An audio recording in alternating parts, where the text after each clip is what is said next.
We, as progressive Pan-Africanists, must fully associate with and support all revolutionary actions of fighters who are removing puppets of French imperialism from political office and power.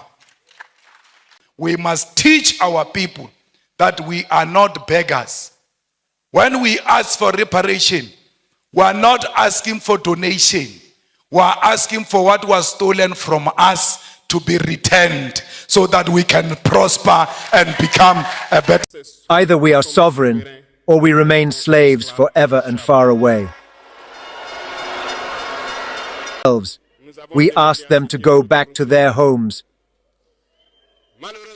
Unfortunately, I say to you here today, as I like to say, the colonization has returned. There are still salon slaves who haven't understood. Hello, brothers and sisters, I hope you're all doing fine from wherever you're watching me from now.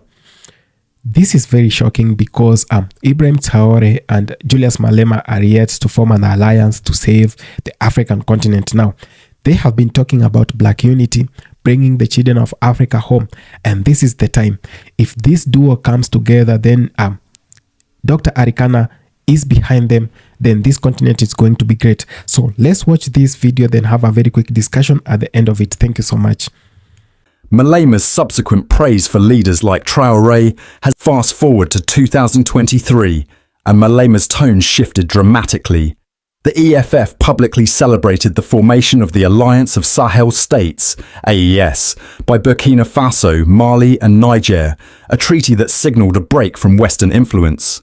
Malema praised Traoré, Mali's Colonel Assimi Goïta, and Niger's General Abdourahmane Chiani for rejecting neo-colonial exploitation and charting a path toward African sovereignty. An EFF statement issued in June 2023 hailed the alliance as a revolutionary act. The signing of the Confederation Treaty is a clear message to the imperialists. These nations will not be controlled. They are forging new political alliances that prioritize development and autonomy for their people. The party highlighted the leaders' bold decisions to expel French troops, close foreign military bases, and reclaim control of natural resources. The EFF framed these actions as vital steps in dismantling exploitative structures imposed by former colonial powers.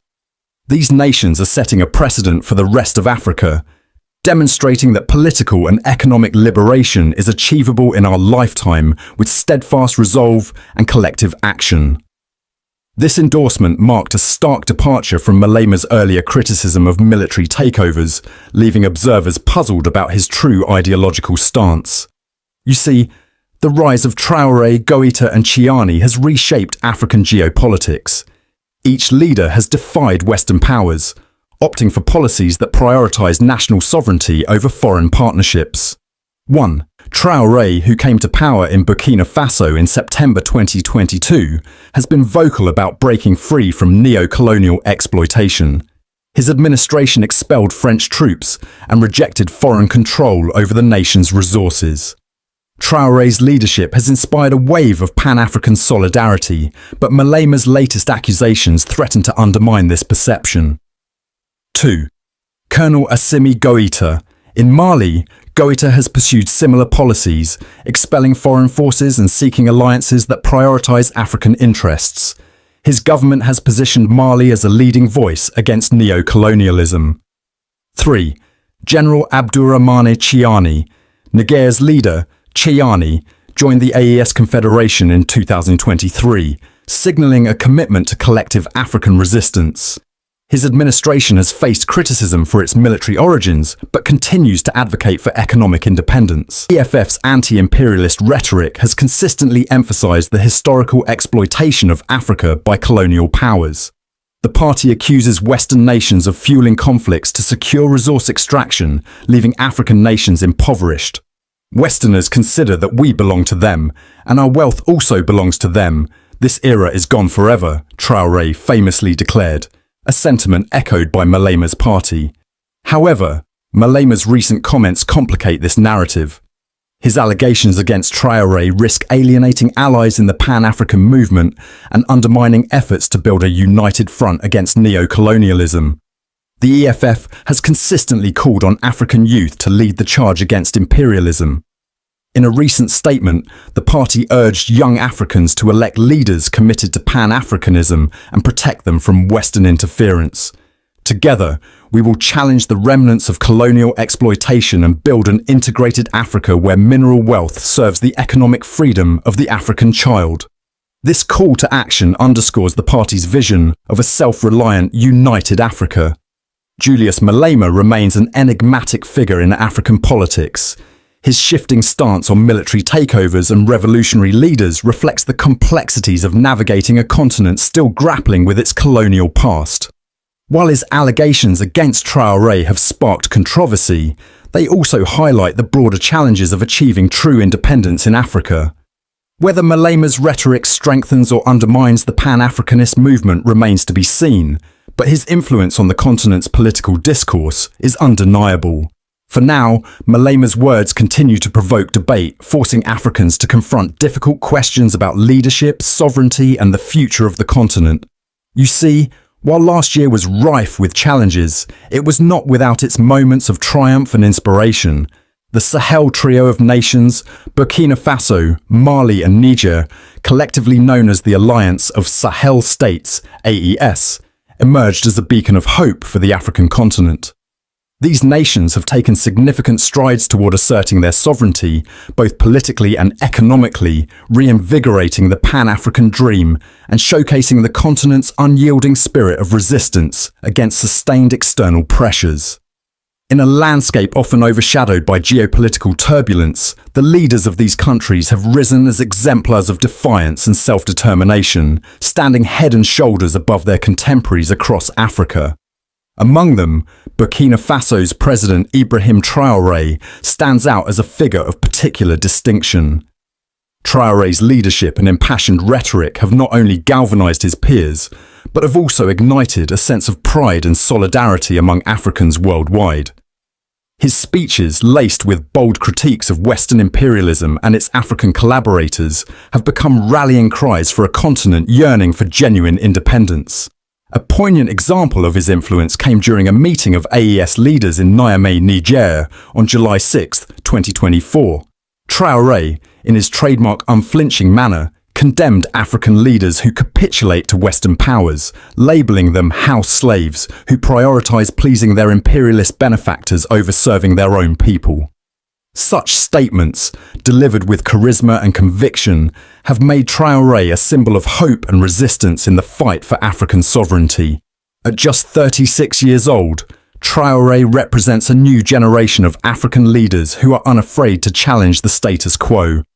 His vision and actions have resonated deeply with Africans both on the... Not all these actions are revolutionary, because we must be careful of French-sponsored coups in Africa, where we think there is a revolution taking place in Guinea-Conakry, only to find that there is a French puppet who seeks to replace those who were there before. There is nothing revolutionary about the Guinea-Conakry coup.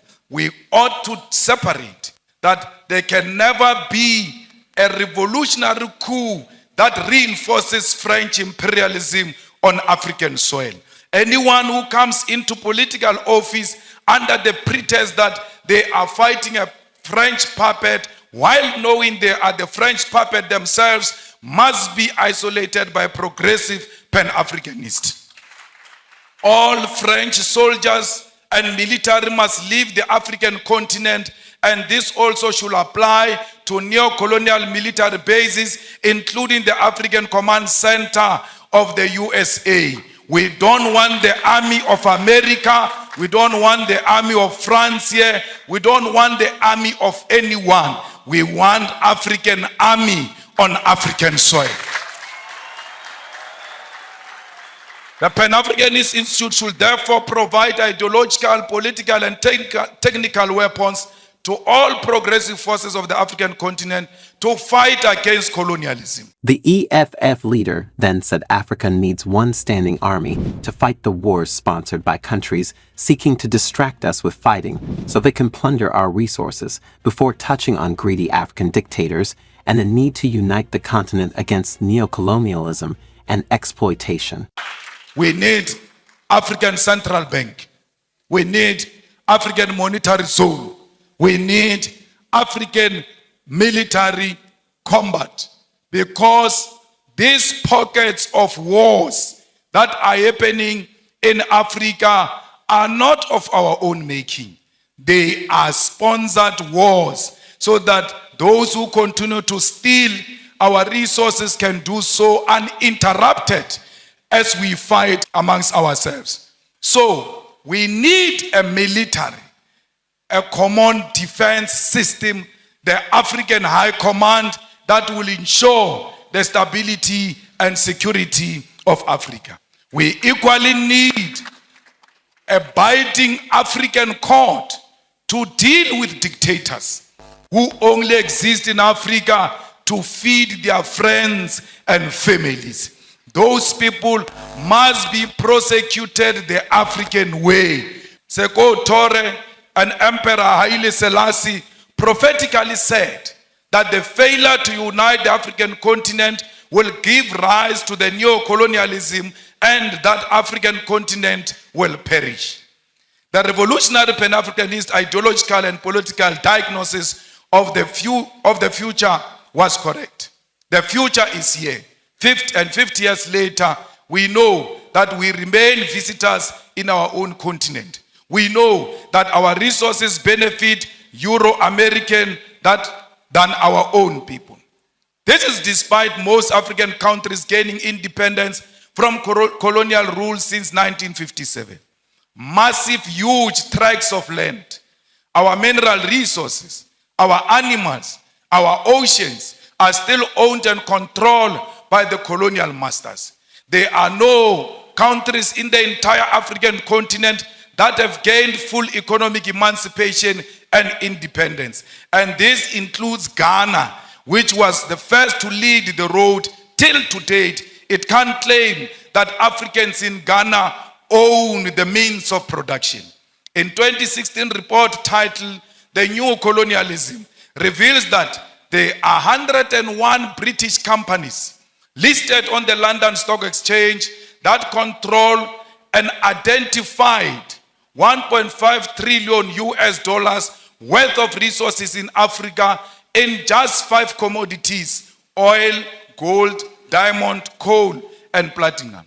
This is a very conservative figure since it includes resources listed by only some companies.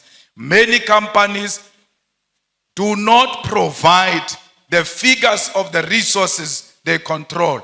And majority of these companies that do not tell us what they control and what they own in Africa are found in DRC, because they are the ones who fuel the divisions in DRC. They are the ones who fuel the fight in DRC, and they are stealing the resources of DRC because they know there is no proper accountability for such resources. The War on Want report on neo-colonialism further illustrates that the fact that these 101 companies control and own the following key resources on our continent: 6.6 billion barrels of oil, currently worth 276 billion US dollars. They control 79.5 million ounces of gold, worth 119 billion US dollars. They control 699.3 million carats of diamonds, worth 134 billion of US dollars. 3.6 billion tons of coal, worth 216 billion US dollars. 287 million ounces of platinum, worth 305 billion US dollars. These are the numbers that reflect British neo-colonialism in the African continent. I've not spoken about what French companies are doing. The Portuguese continue to play a significant role in the economy of Mozambique and Angola. The French continue to micromanage all the countries that were their colonies, except the recent liberated zones of Mali and Burkina Faso. Our leaders like their colonizers more than us. That's why they always seek after anything that looks like colonizers. I don't know if you'll regret inviting me after this. But my problem is that I tell my truth as is. And I say it to authorities without fear or favor. Steal. They plunder our states. They bring everything to the master. And their wealth is kept with the master. They do everything to live like the master and always satisfy him. Do you know who these slaves of Salon are? Well, we are going to explain to you what they are. They are individuals who have no dignity, who have no morals, who have no personality.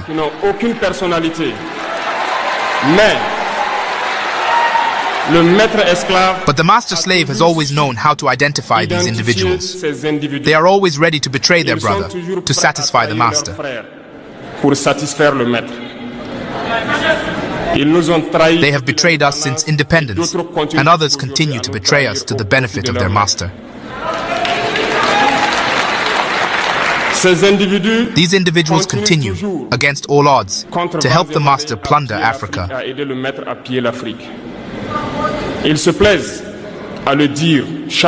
They like to say it every year. In their economic polls, Burkina is the poorest country, Mali is the poorest country, Niger is the poorest country. We are ranked among the last.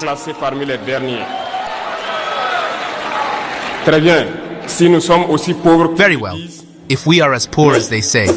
But when the time has come to take responsibility, we have asked this master to leave the place. Why don't they want to leave?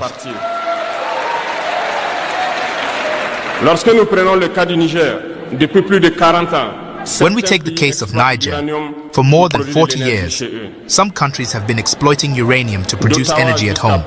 From Ottawa to Paris, the streets are illuminated. It is the light. But in Niger, it is the darkness that has served us.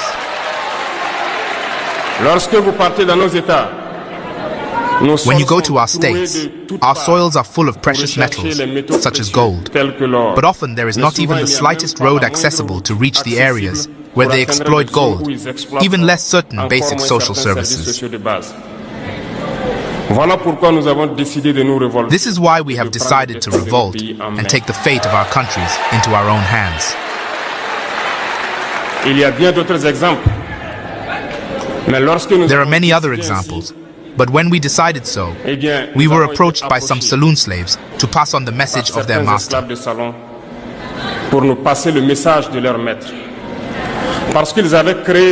Because they had created this kind of polymer chain that rises to the heads of our states to serve them.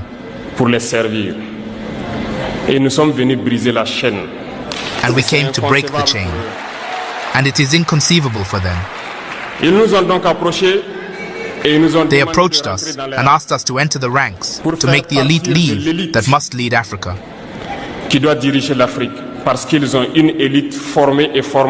Because they have an elite formed and formatted that must follow, that is embedded in this chain.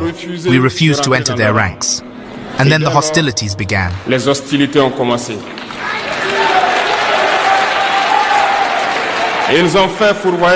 They have sent several mercenaries and trainers to our area. The agents have descended into the Sahel to carry out barbaric, cowardly attacks against our people, hoping to revolt them. In addition to these attacks on the ground, the attacks on communication, manipulation, and disinformation are full in their ranks. But the people of the Sahel have understood, and we will never be able to be manipulated again. They know where they come from, they know what they are doing, and they know where they are going.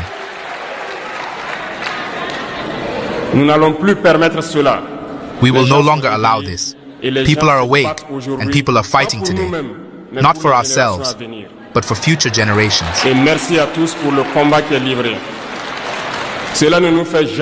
thank you all for the fight that has been fought. This will never make us cry. We will not tremble. We will fight. We will fight for real independence, for our freedom. Because to scare the people of the Sahel, these individuals have only 3 terms in their mouths: democracy, freedom, human rights. Of course, their local values are only elected in a democratic, free and transparent process according to their values.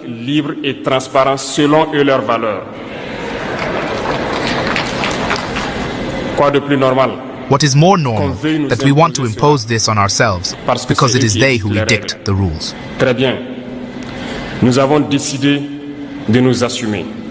Very well, we have decided to take responsibility. Do you know why on June 26, 2023, when Niger decided to turn the page, the slaves of Salon and their masters got on the big horses?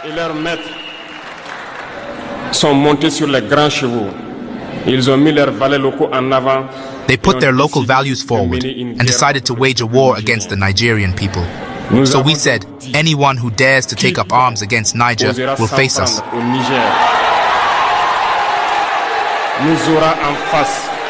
Because we will wage a merciless war until the last drop of blood for anyone who dares to attack our states.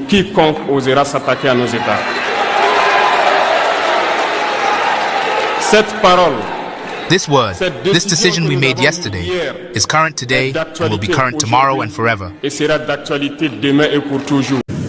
I saw some McG wannabe, one of these podcast people who failed with very low followers, for so his relatives only that are following him. He says, I must educate Elon Musk. What is that? No, the one of Twitter. Elon Musk. Elon Musk. I must educate Elon Musk. Why must I educate Elon Musk? He looks like an illiterate. The only thing that protects him is his white skin. Elon Musk wants to learn about this song. The records are there in court. Let him go and read the judgment. Let him go and listen to my arguments in court. I argued successfully and paralyzed the grandchild of Oppenheimer, and said to him, if I were AfriForum, I was going to fire you from this case. When they did an appeal, they fired him. In line with what I said. I said, you are the most stupid lawyer I've ever met. If I was your client, I would have fired you. He was fired.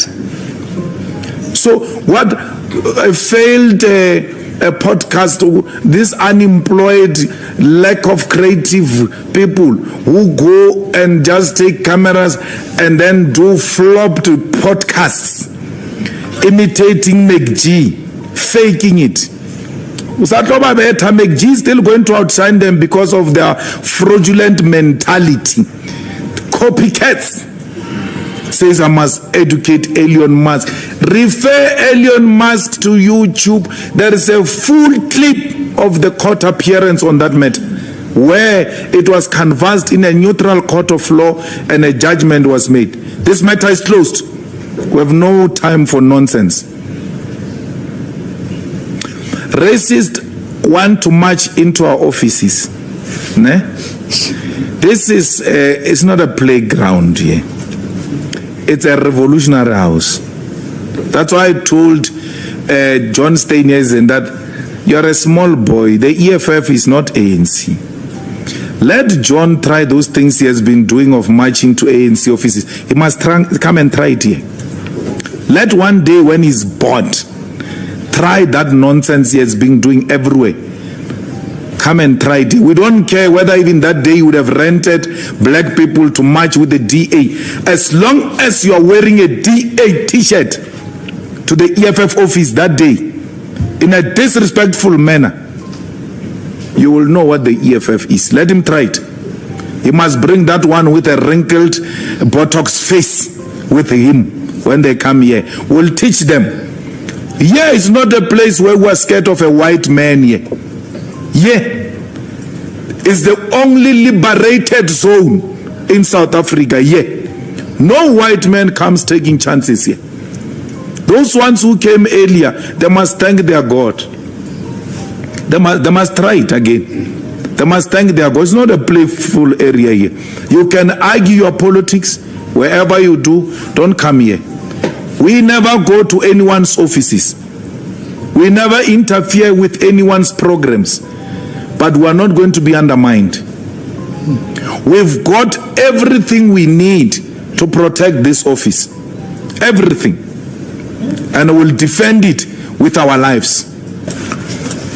There is no song, kill the Boer, kill the farmer. That's a chant. We over-explained it in court. If you have a problem with it, go to the records of the courts. Don't be lazy to read, man, and ask me the same thing all again and again and again. And I won in court. The court said there's nothing wrong singing kill the Boer, kill the farmer. When do we respect the judgments of the court? And when do we disrespect the judgments of the court? When they favor Helen Zille, we must respect them. When they don't favor Helen Zille, we must not respect them. There is a court decision that must be respected. Those who have appealed it, they must go and fight it in court. We won, and we shall sing this song in line with the court decision. The court of South Africa, an independent court, has made a declaration on this matter and is closed. This is sponsored outrage by Helen Zille. You know, black people, there are some black, clever blacks who are told by Helen Zille to get angry. Yo, Helen is angry, now we must be angry also. They wait for a magogo with a wrinkled Botox face. How do Botox and wrinkles go into? That's a face of a devil. A devil. Botox with a wrinkled face, pretending that she's angry. If Helen Zille was genuinely opposed to this, I don't even want to talk about that illiterate John Steenhuisen. If Helen was opposed to this for real, why didn't Helen join the case? Why didn't the DA join the case when I was taken to Equality Court? Because I now know how they operate. Look at Adrian Basson. He just goes on a rampage to a point where he went to the dustbin to clean articles of 2011. This is what we said about Malema in 2011. You can clean them the way you want, Adrian. I defeated you. FNB Stadium was full to capacity. Oh, I could imagine your face, Adrian, pink on the screen. Angry that a man you hated filled up FNB Stadium beyond capacity. You tried to destroy me with those 2011. Hello, brothers and sisters. Now, this is going to piss off the Western countries, and it is going to piss off the government of France, Emmanuel Macron, the White House, and Washington, D.C., because things have been happening in the motherland of late, and we are seeing our leaders coming together to unite. We've seen leaders are running away from the puppet behaviors and are running away from the Western colonizers who have taken advantage of our own continent and who have looted everything in this continent. Now, in the recent days, if you've been so keen on the internet, you are going to realize that there has been much grown talk about the Black Unity, Pan-Africanism, and to exploitation of mineral resources in Africa, and of corruption that has been perpetuated by these Western countries. Now, bringing back the children of Africa back to the motherland, and the need for African continent to be sovereign and remain independent. Now, in the recent move in South Africa and in Burkina Faso and in most African countries, you're going to realize that presidents are now have started talking about how Africa should be independent and how the land of Africa should remain to the black people who belong to this continent. Why are the black people who are not in this continent have also a right to own land in Africa and not. It's very crazy, by the way.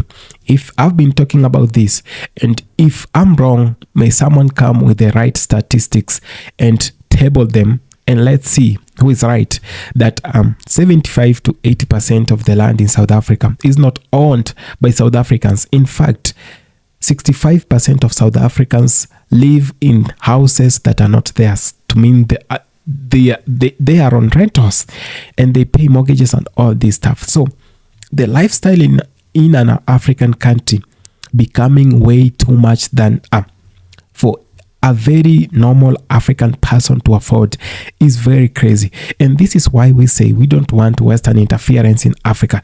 This is why Julius Malema of late is calling out his brother Ibrahim Traore to come together and work for Africa, that this duo will liberate this continent, that we need more aggressive leaders. I know most of you think that democratic leaders will save this country, and democracy, the rule of law, and all those stuff that you've been brainwashed with. Let me just tell you something. I know most will say you are young, you do not know how these things work. Of course, I accept.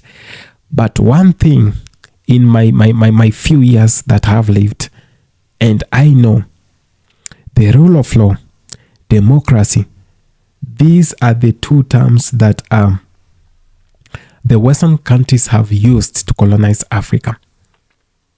That we want someone who respects democracy and the rule of law.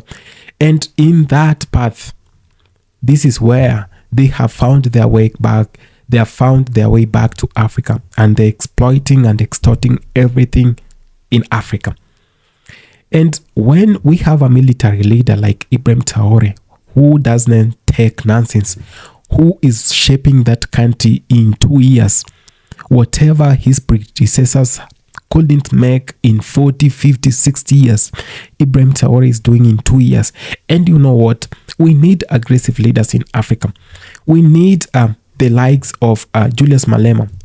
Many of you will say Julius Malema is arrogant, but we need arrogance to stop the menace that is happening in Africa. We need this arrogance to stop the white dominance in our own countries.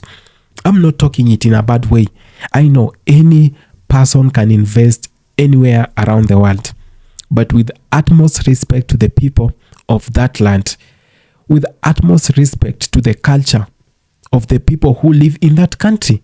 You can't come to Africa and start preaching about LGBTQ rights, and which goes against African culture and African principalities. So I'm not saying that I'm against this or whatever, but it is good for you to stop meddling with African affairs. Leave African continent to the people of Africa to run it. You come to Africa from south to western to east, from south to the northern part, from the eastern to the western part. People are talking French, people are talking Belgium, people are talking Spanish, people are talking Germany, people are talking German, people are talking English, and all this other stuff. These are the languages that were brought along with colonization, that we were colonized, later on brainwashed, and we have an African continent where the African norms and culture is dying. Then the whiteness or the white culture are now dominating Africa. People want to dress like them. People want to eat pizza like them. People want to do things as them. Now, if we are going to live this way, if we are going to live their lives in Africa, if we black people are going to do the same way they do, then it will be the highest level of brainwashing, because we were colonized, brainwashed a little bit. We remained with our culture, and our brothers and sisters who were taken to the other part of the world, they were stripped of their culture. They do not have a culture because their culture was taken away, religion was taken away, so many other things were taken away, their freedoms were taken away. Then they were given other cultures, they were given other religions, and they were meant to believe in them. And this level of brainwashing is still happening even in Africa. This is why when we see leaders like Ibrahim Traore, leaders like Julius Malema, Dr. Arikana coming out to say, we want black unity. We want the children of Africa home. This is the best we can have in Africa. Leave alone the Democrats who are running around Africa looting everything. It's, by the way, those people calling themselves Democrats in Africa and around the world, they have looted every single penny from the taxes. They have looted all resources that belong to the country and that belong to the citizens. Now, these are the same people who have allowed exploitation of our mineral resources by the Western countries, are the same people running corruption, are the same people who have sold our lands to the Western companies. Now, I was doing my research and I saw KFC and so many other companies. KFC, there is other one that is used to sell gas. I won't mention it. And so many other companies have gained land, have access to acres of lands in Africa, the whole of the African continent. And I was going through a masterpiece and someone was really explaining this, that most of the governments in Africa have been giving free land to companies like the KFC. And they have been giving these lands and later on being bribed, in that KFC has been owning a lot more land. They are not even paying rent in some countries.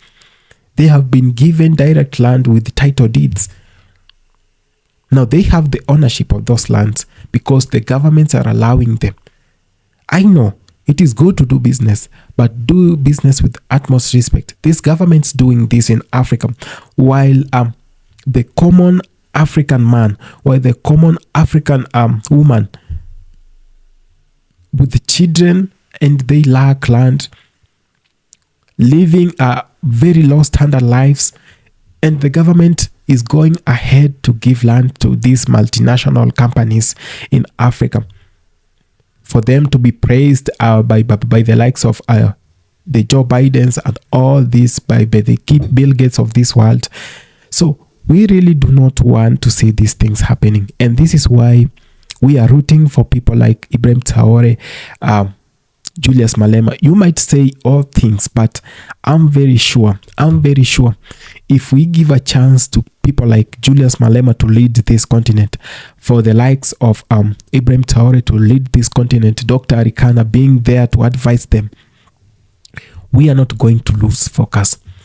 It is their biggest fear if the likes of Julius Malema will join Ibrahim Traore and form an alliance to fight for Africa.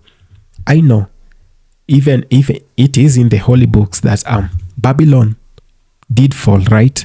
And the Babylon is going to fall. When I talk of Babylon, I talk of these oppressive countries that have been there, that have been conditioned to oppress Africa, that we black folks around the world do not have anything that belongs to us.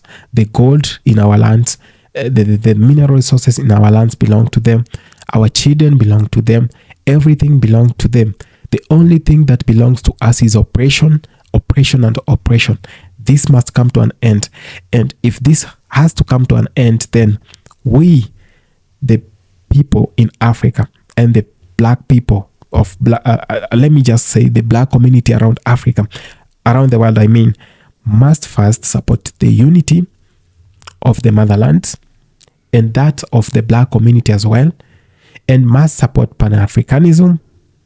If you do not know something about Pan-Africanism, I feel like go learn about Pan-Africanism. Promote the end to exploitation of mineral resources in Africa. Speak about this and stand against the exploitation of African resources. Now, let's speak about ending corruption. Corruption is whatever have made these puppet leaders to be in power for the longest time, and to help them continue looting Africa. Now, bring back the children of Africa back to the motherland. It has been the wish of Ibrahim Traore to bring all the children of Africa who are willing, because others are not yet willing, because they have heard stories about Africa which are very negative. So bring those who are willing to Africa. Those who can invest, and those who just want to stay, let them live in the land of their mother, in the motherland. And lastly, let Africa be liberated, and let African land remain to black folks around the world, and not to these multinational companies that have looted Africa, that continue looting from black people. So we say no to exploitation, and we say no